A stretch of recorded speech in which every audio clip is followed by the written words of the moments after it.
The Golf GTI has been in the market since 1976, but in North America it didn't come until 5 years later. And to commemorate that, Volkswagen is offering a 40th anniversary edition. So, what is it, and should you buy one? That's what we're gonna find out today. Let's roll!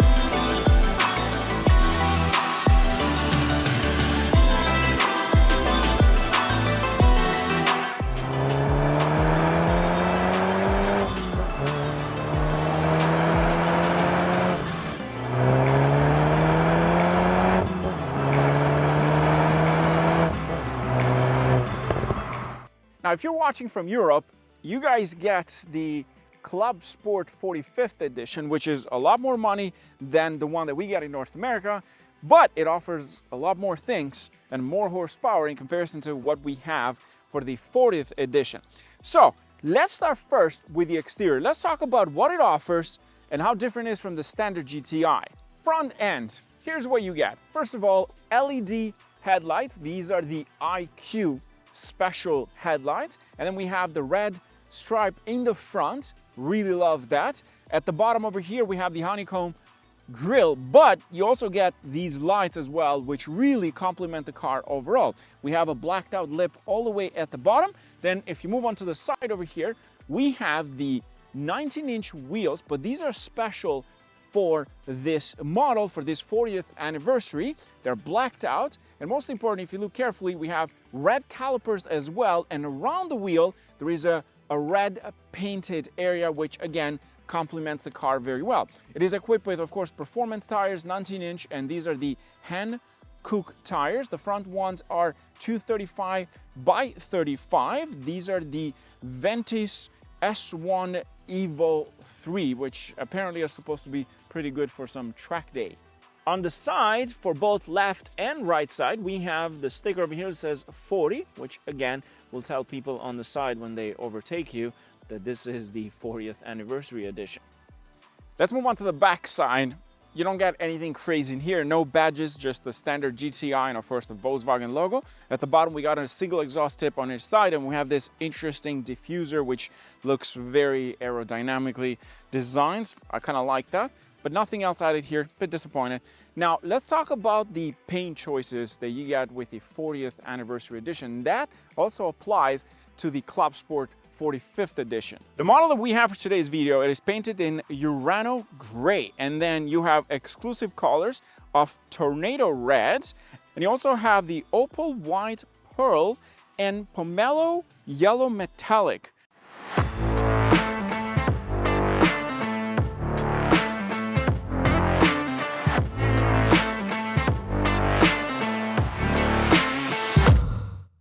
You ready? Okay, let me just fix the seat because I'm almost there. See, I'm not a short guy. That would have been easier and this is not powered. And then we can start the video. Okay. Okay, that's perfect. Let's start the video now. Okay, let's jump into the interior after I fixed the seat. First of all, it's not extremely different from a standard GTI, so here are a few things. You have on the steering wheel, again, the badge that says 40, which is for the 40th anniversary in North America, and I believe in Europe it's a different badge, of course, 45th Club Sport. You have beautiful leather trim for the steering wheel, which I absolutely love that. We have a heads-up display, digital screen, digital cluster, then of course this is with a 6-speed manual. In terms of the amount of models that we're going to get for North America, in the US they're offered 1,500 units in total, but they're going to be half and half. So some will be DSG, some will be 6-speed manual. The one that we have for today is a 6-speed manual. For Canada, we're getting about 500 units, which will be 250 automatics and then 250 manual transmission. We have this red painted gear knob, which I absolutely love that, and of course the boot itself, leather with red stitching all around. You don't get leather interior for the seat, so it's a mix of Alcantara and cloth, but it has a beautiful touch with the typical Golf GTI design. I love the way these things are designed. We have a badge that says GTI. They're kind of like bucket seats. I love that. In terms of tech features, you get a wireless charging pad, power handbrake, of course, start and stop button. Then you have your different driving modes. And then on top of that, you have premium audio system from Harman Kardon, which is nice.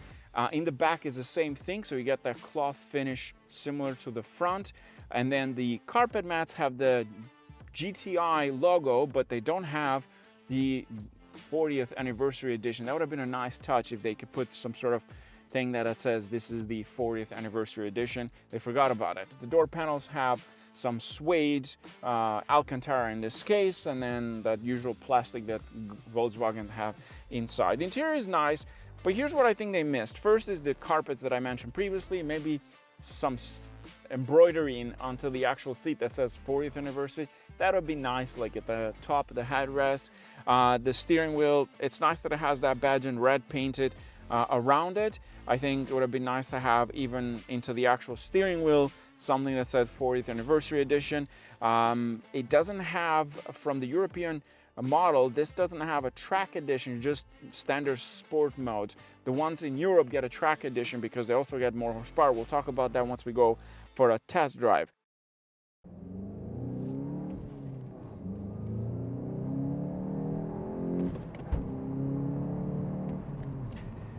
Under the hood, it uses, of course, the standard GTI 2-liter 4-cylinder turbocharged engine, and this makes about 241 brake horsepower.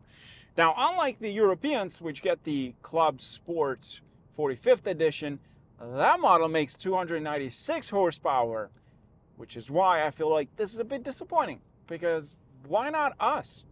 But having said that, the price is where this thing wins a little bit over the European model, because this starts in Canada at about $36,000, $37,000, and in the US you're looking at about $34,000. Meanwhile, in Europe, in Germany, it was almost 45,000 euro, which would be about 65 or so, 70,000 Canadian. That's insane just for a GTI. I mean, at the end of the day, you might not even pay the price that is suggested by Volkswagen, because as we know, there's barely any GTIs out there, especially in Ontario where I live. There's probably like 4 for sale. People are not even getting their orders that they placed 2 years ago. The Golf R, it's not even in question because you can't even get that. So you might actually end up paying about 50 grand for this thing, because they will use it as being a special edition and there's only 500 units, and some people will not do the research, so they're just gonna fall for it. What do I think myself? I'm disappointed that it doesn't get some extra things, like for example, the horsepower in Europe. You do get the dampers, which is nice in comparison to the base model, so you're probably going to go for this instead of the base model. For the price, it does give a lot, but I'm not talking about the price versus what you get. It's more to do with the disappointing part that it didn't get the same features the one in Europe. Like for example, that has like a track mode. It makes more horsepower. 296 on this thing would be amazing. At that point, why get the Golf R? But that's probably what Volkswagen thought. Why would we give them this with 296 and then they not want the Golf R, but then the Golf R is all-wheel drive, this is front-wheel drive. It's a nice package, but it's not perfect in my opinion. For something that it's so important, the 40th anniversary of the GTI, I think in my books, some extra things should have been added. Like for example, something in the gear knob that says 40th anniversary, maybe a different gear knob. These things are amazing. I'll have to say that. For the price, you're getting so much. You get a 6-speed manual transmission, almost 200 and let's say 250 horsepower, because probably makes more than 241. It's very good day to day. It's comfortable. And for me that I'm 6'2", I love this thing. I'm a tall person, so let's just say hatchbacks usually are not the best thing for me, but I do enjoy this. But again, if you want to show off and say, hey, I got a special edition 40th anniversary Golf GTI, then sure, why not? But again, either way, you're still getting an awesome GTI, which I think it is. It's a great car for day to day. And you got enough power. You don't need more than that to enjoy this thing, whether it's around the track.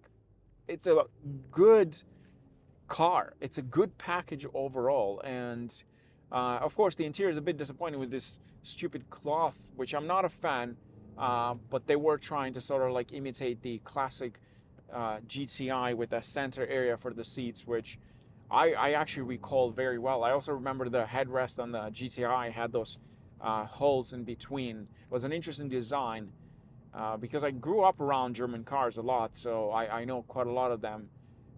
I think it would have been perfect with some added features, but even at this level, you're getting yourself a treat, something you can basically talk about and start a conversation with another car guy and say, I got a 40th anniversary edition GTI, and then he's going to ask you, or she's going to ask you what it is and what it offers and all that stuff, and then you'll end up exchanging numbers and maybe doing a business deal. That's pretty much what this is, in my opinion. But I personally think, for me, I wouldn't go for it because I don't see a huge difference for a standard GTI. First of all, like, you couldn't even get one a standard, so I don't know how this is going to go in terms of ordering one.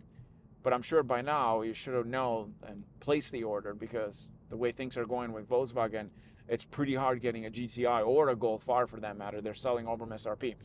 So that's it. That's pretty much it. Nothing crazy. Still interesting. I hope you guys enjoyed. Cheers.